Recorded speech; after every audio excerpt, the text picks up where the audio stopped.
શક્તિના ખાત્મા અંગેના નિવેદન મુદ્દે રાહુલ ગાંધીએ સ્પષ્ટતા આપતા કહ્યું કે અમારી લડાઈ આસુરી શક્તિ સામે, નફરત ભરેલી આસુરી શક્તિ સામે અમે લડી રહ્યા છીએ. રાહુલ ગાંધીએ ભાજપ પર શાબ્દિક પ્રહાર કર્યા. 1 મહિનામાં કોંગ્રેસના તમામ ખાતા ફ્રીઝ કર્યા. ખાતા ફ્રીઝ થતા કોઈ જ ફંડ બચ્યું નથી. 20% ભારતીયો કોંગ્રેસની સાથે.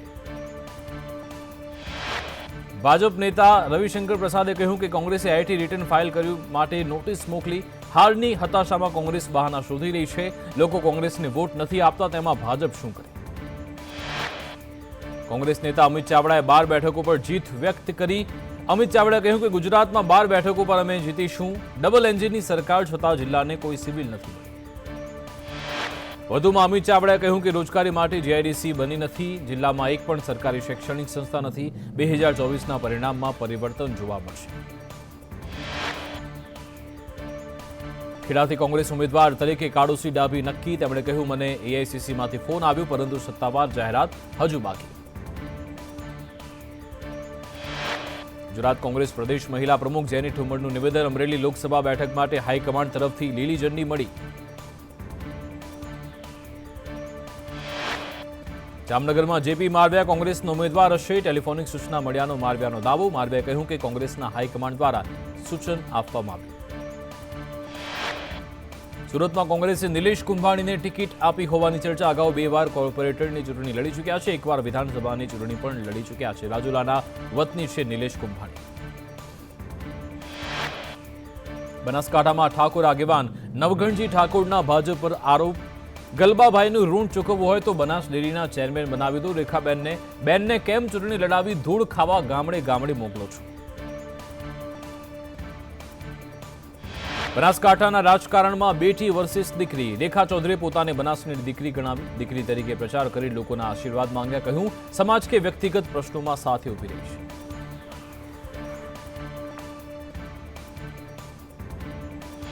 ડીસાના શમશેરપુરામાં ગેનીબેને કહ્યું કે ભાજપ દબાવવાનો પ્રયત્ન કરે છે. ગમે તેટલા કેસ કરો પણ મને દબાવી શકશો નહીં. વધુમાં કહ્યું, રાજકારણમાં 28 વર્ષ થયા, મને કોઈની બીક નથી. ગઈકાલે શમશેરપુરા ગામે યોજાઈ હતી જાહેર સભા. ડીસા કોંગ્રેસ આગેવાનના ભાજપ ઉમેદવારના પતિ પર આક્ષેપ. પોપટજી દેલવાડિયાએ રેખા ચૌધરીના પતિ પર આક્ષેપ કર્યા. રેખાબેનના પતિ હિતેશભાઈએ પેપર ફોડ્યા હોવાના આરોપ લગાવ્યા. કહ્યું, નોકરીમાં પણ કૌભાંડ કર્યું. એટલું જ નહીં, ડેરીના મોટા કૌભાંડ પણ હિતેશભાઈએ જ કર્યા છે. હિતેશભાઈએ આખા ગુજરાતમાં કૌભાંડ કર્યા, એટલે રેખાબેનને ટિકિટ મળી. ભૂતપૂર્વ ધારાસભ્ય શશિકાંત પંડ્યાએ કહ્યું કે કોંગ્રેસ ગભરાઈ ગઈ છે. અમદાવાદ પૂર્વમાંથી રોહન ગુપ્તાને ટિકિટ આપી તો રોહન ગુપ્તાએ ચૂંટણી ન લડવાનું કહ્યું. ગેનીબેનને પણ કોંગ્રેસ બદલી નાખે તો નવાઈ નહીં. બનાસકાંઠામાં ચૂંટણી પ્રચાર દરમિયાન પૂર્વ મંત્રી હરિ ચૌધરીએ કહ્યું કે 2014માં કહેતો હતો અને મને ગૃહમંત્રી બનાવ્યો. નરેન્દ્રભાઈ અને અમિત શાહ ઉત્તર ગુજરાતના છે, એ આપણું ગૌરવ. ગુજરાતની લોકસભાની ચૂંટણીમાં હવે રોહિંગ્યાનો મુદ્દો ચર્ચામાં. ભરૂચ બેઠક પર ભાજપ ઉમેદવાર મનસુખ વસાવાએ કહ્યું કે ચેતરના પ્રચારમાં રોહિંગ્યા ઉતરી રહ્યા છે. મનસુખ વસાવાએ જૂના વિડીયો પર ખુલાસો કરી કહ્યું, કેટલીક પાર્ટી રોહિંગ્યાઓને સમર્થન કરી રહી છે. રોહિંગ્યાઓ દેશભરમાંથી પાર્ટીઓનો પ્રચાર કરે છે. લોકસભા ઉમેદવાર ચેતર વસાવાએ જામીન શરતોમાં ફેરફાર કરવા હાઈકોર્ટમાં અરજી કરી. નર્મદા ભરૂચ જિલ્લામાં પ્રવેશબંધીની શરત રદ કરવા માંગ કરી. ચૂંટણી પ્રચાર માટે ન જઈ શકતા હાઈકોર્ટમાં રાહત આપવાની માંગ કરી. ભાજપે 4 રાજ્યના ચૂંટણી પ્રભારી સહપ્રભારીની નિમણૂક કરી. વિનય સહસ્ત્રબુદ્ધેને રાજસ્થાનના પ્રભારી બનાવ્યા. વિજયા સાટકરને પ્રવેશ વર્માને સહપ્રભારી બનાવ્યા. હરિયાણામાં સતીશ પુનિયાને પ્રભારી બનાવ્યા. આંધ્રપ્રદેશમાં અરુણસિંહને બનાવ્યા પ્રભારી. ચૂંટણી માટે ભાજપ યુવા મોરચાના અધ્યક્ષનું નિવેદન. પ્રશાંત કોરાટે કહ્યું કે ભાજપ ચૂંટણી માટે તૈયાર. નવેમ્બર-ડિસેમ્બરમાં નવા મતદાન સંમેલન યોજ્યા. સંમેલનમાં 11.25 લાખ યુવા મતદાર નોંધાયા. વધુમાં પ્રશાંત કોરાટે કહ્યું કે ગુજરાતમાં 425 સંમેલન યોજ્યા હતા. 6 એપ્રિલ નિમિત્તે યુવા મોરચા દ્વારા બાઇક રેલી. દરેક મંડળમાં 1000 બાઇક રેલીનું આયોજન. મનસુખ માંડવિયા સામે આચારસંહિતા ભંગની ફરિયાદ. જૂનાગઢમાં વંથલી માર્કેટિંગ યાર્ડમાં સભા કરી. કોંગ્રેસે માંડવિયા વિરુદ્ધ સરકારે મિલકતનો દુરુપયોગ કરવાની ફરિયાદ કરી. દાહોદ જિલ્લામાં કોંગ્રેસ આપના 250થી વધુ કાર્યકરો ભાજપમાં જોડાયા. કંબોઈમાં સાંસદ જશવંતસિંહ ભામોરે ખેસ પહેરાવ્યો. લોકસભા ચૂંટણી પહેલા ભાજપ એક્શનમાં ભરત પંડ્યાને સોંપાઈ ક્લસ્ટર પ્રભારીની જવાબદારી. વલસાડ, નવસારી, બારડોલી, સુરત બેઠકની જવાબદારી. જ્યોતિ પંડ્યાને સસ્પેન્ડ કરાતા ભરત પંડ્યાને મળી જવાબદારી.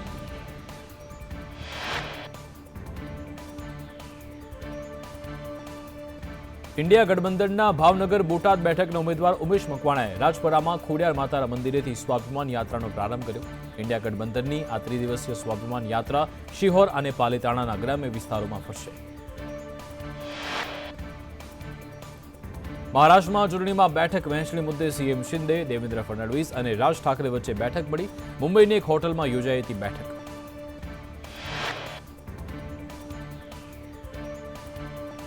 ઇલેક્ટોરલ બોન્ડનો ડેટા ઇલેક્શન કમિશનની વેબસાઇટ પર અપલોડ કરવામાં આવ્યો. ચૂંટણી પંચે વેબસાઇટ પર ડેટા અપલોડ કર્યો. એસબીઆઈ તરફથી આજે ડેટા આપવામાં આવ્યો હતો.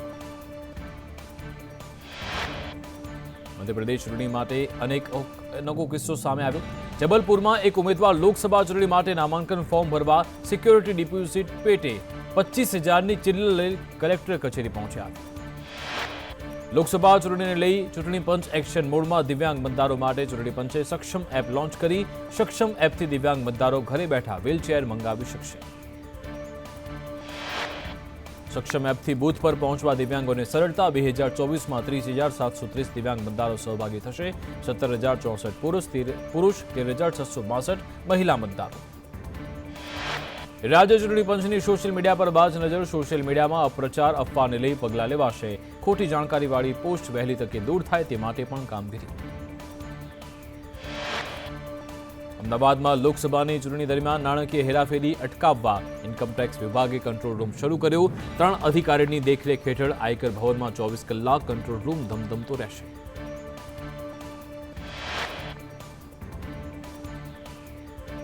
કરજણના કણભા ગામે ચૂંટણી બહિષ્કારના બેનર લાગ્યા. જમીન સંપાદન મુદ્દે વળતર ઓછું મળતા ગ્રામજનોનો રોષ. કોઈપણ નેતાએ ગામમાં પ્રવેશવું નહીં તેવા બેનર લાગ્યા. કરજણ તાલુકાના 3 ગામમાં ચૂંટણી બહિષ્કારના બેનર. હાંદોડ, બોડકા, સુરવાડા ગામના લોકોએ બેનર લગાવી નારાજગી વ્યક્ત કરી. બનાસકાંઠામાં રેતી ચોરી મુદ્દે ચૂંટણી બહિષ્કારની ચીમકી. રેતીની ચોરી કરતા ટ્રેક્ટર પર ગામ લોકોનો વિરોધ. ટ્રેક્ટર ચાલકો નશાની હાલતમાં અકસ્માત કરતા હોવાનો આક્ષેપ. અનેક રજૂઆત છતાં તંત્રના આંખ આડા કામ. અમદાવાદમાં નિકોલમાં સ્થાનિકોએ ચૂંટણી બહિષ્કારની ચીમકી ઉચ્ચારી. વિવિધ સમસ્યાનો ઉકેલ ન આવતા વિરોધ. સ્થાનિકો ગંદકી, મચ્છરના ઉપદ્રવથી છે પરેશાન. સ્થાનિકોએ કહ્યું કે ચૂંટણી સમયે જ નેતાઓ દેખાય છે. મનપાના અધિકારી માત્ર જોઈને જતા રહે છે. પાલનપુરમાં આચારસંહિતાના નિયમોના લીરે લીરા. હનુમાન ટેકરી વિસ્તારમાં કમળના ચિહ્ન જોવા મળ્યા. ચિહ્ન દૂર કરવા વહીવટી તંત્રની કરાઈ રજૂઆત. આચારસંહિતાના પગલે ચિહ્ન અને હોર્ડિંગ્સ દૂર કરાયા. ગુજરાત રાજસ્થાન બોર્ડર પર પોલીસ દ્વારા રાઉન્ડ ધી ક્લોક ચેકિંગ. ચૂંટણી માટે તમામ વાહનોનું સઘન ચેકિંગ. તપાસ ઝુંબેશમાં કોઈપણ જાતની મોટી રકમ કે લીકરનો જથ્થો નથી ઝડપાયો. છોટાઉદેપુરમાં ભાજપના ઉમેદવાર જશુ રાઠવા આદિવાસી લોકનૃત્ય કરતા જોવા મળ્યા. હોડીના ભંગુરિયાના મેળામાં જશુ રાઠવાએ નૃત્ય કર્યું. દિલ્હી હાઈકોર્ટ તરફથી સીએમ કેજરીવાલને મોટો ઝટકો. ઈડી દ્વારા ધરપકડથી રક્ષણ મેળવવાની અરજી હાઈકોર્ટે ફગાવી. હાઈકોર્ટે કહ્યું કેજરીવાલ ધરપકડથી મુક્ત નથી તો ઈડીને નોટિસ આપી 22 એપ્રિલ સુધીમાં જવાબ આપવા જણાવ્યું. કેજરીવાલે કોર્ટ પાસે ખાતરી માંગી હતી કે જો તેઓ પૂછપરછ માટે જાય તો તેમની ધરપકડ ન થાય. તેના પર કોર્ટે કહ્યું કે કેજરીવાલે સમન્સના જવાબમાં ઈડી સમક્ષ હાજર થવું પડશે. કેજરીવાલની ધરપકડ પર કોઈ સ્ટે નથી. મોદીની ગેરંટી વિદેશમાં પણ કામ કરે છે. જયશંકર કહ્યું કે હવે દેશમાં ગર્વની લાગણી પહેલા કરતા વધારે લોકોનો વિશ્વાસ પણ વધ્યો.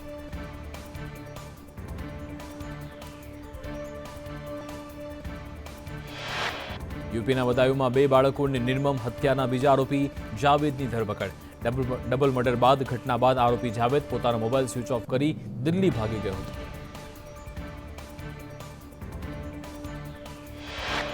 પૂર્વ દિલ્હીના વેલકમ વિસ્તારમાં જૂની ઇમારત ધરાશાયી 2 લોકોના મોત થયા હતા અને એક વ્યક્તિ ગંભીર રીતે ઘાયલ. પોલીસે તપાસ હાથ ધરી.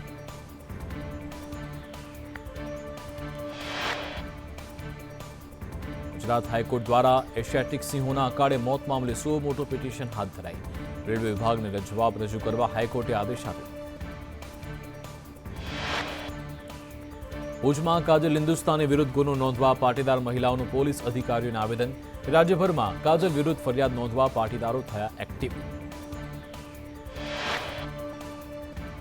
અમદાવાદની ફિરદોસ અમૃત શાળા વિવાદમાં ગુજરાત બોર્ડના વિદ્યાર્થીઓને ધોરણ 9માં પ્રવેશ ન આપતા વાલીઓનો વિરોધ. શાળાને ગુજરાત બોર્ડમાંથી સીબીએસઈમાં કન્વર્ટ કરાતા વિદ્યાર્થીઓનું ભવિષ્ય અધ્ધરતા.